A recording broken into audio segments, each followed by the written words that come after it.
Yo, yo, what's up mga kabutingting?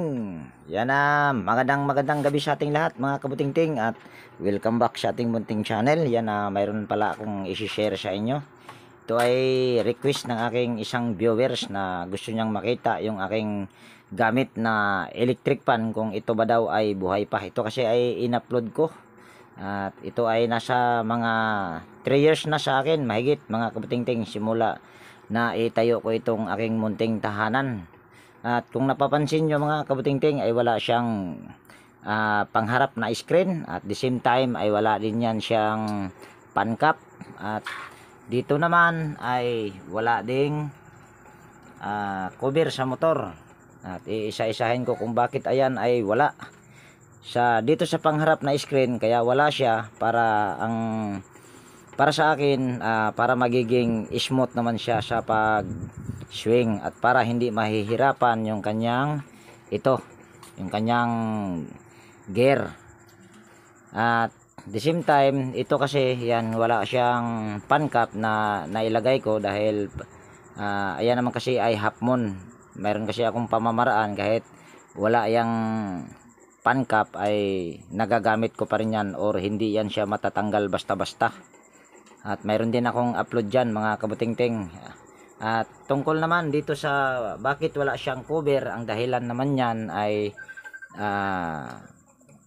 hindi ko siya nilalagyan ng cover para yung kanyang init ay hindi kulob. Kung sa baga, yun nga, hindi nga kulob, gulumuting nga. So, yan, napagbigyan ko lang yung inyong kahilingan. At doon naman sa isa, ayan, punta tayo doon sa kabilang kwarto. Ayun pa naman ay madilim dahil napundi yung ilaw doon. So doon muna tayo. At ito ay kondisyon na kondisyon yan mga kabutingting, dahil ayan kasi ay alaga ko sa linis. Ewan ko lang doon sa kabila, lagi kasi akong wala dito sa bahay. At kung napapansin nyo ay lagi akong nandoon sa masin. At hindi ko naisipan na maglinis. Ito nga, hindi ko pa ito nalinisan, kung nakikita nyo. Yan, medyo swangit na. At yung kanyang screen naman ay medyo kalawangin na rin. Yan, bali. At ano nga pala mga kabutingting, ito, kung gagayahin nyo ito, kailangan ay hindi maaabot sa bata. Kasi medyo delikado yan. Dito naman kasi sa bahay ay wala na akong maliit na bata, dahil yung dalawa kong anak ay malalaki na. So yan, punta tayo sa kabilang kwarto mga kabutingting. Medyo madilim pa naman doon.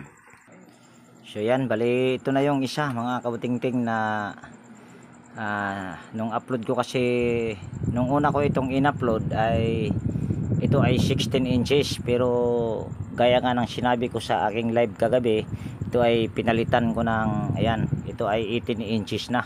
Dahil mayroon kasi akong ibininta na stand pan, at kinuha ko yung kanyang LC dahil ito kasi ay 16 inches. So kinuha ko yung LC nito at pinalitan ko siya ng 18, pero wala namang problema.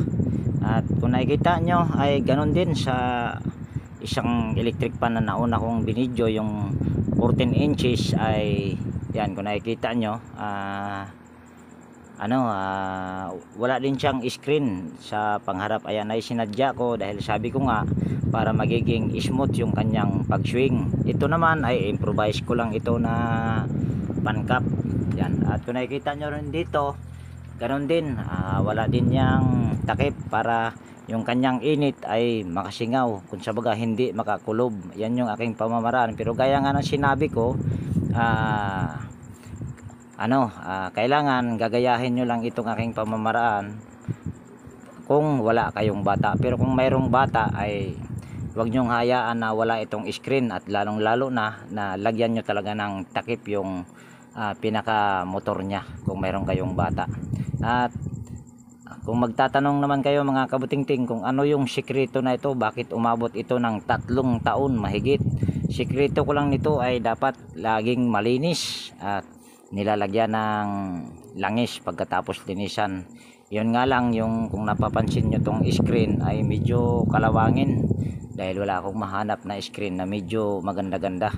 Ito naman kasi ay nabili ko lang din sa magbabakal buti.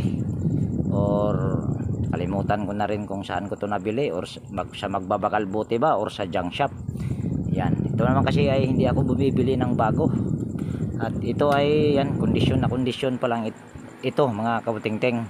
Kung nakikita nyo naman ay number 2, yan, number 3. Napakalakas nito mga kabutingting. Yan, no? At medyo madilim nga lang dito dahil ilaw kasi dyan ay napundi at hindi ko pa naayos dahil ako ay busy sa trabaho.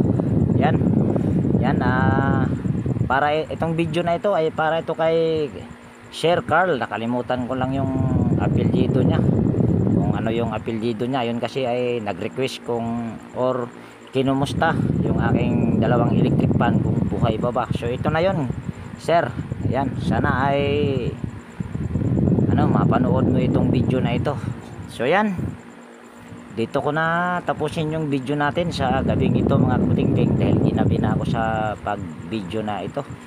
At naisipan ko lang na mag video nito dahil ako ay hindi rin nakapag video kanina dahil medyo tinamad ng konti. So ayan na, kaibigang Carl or Sir Carl, ayan, ito na yung request nyo po.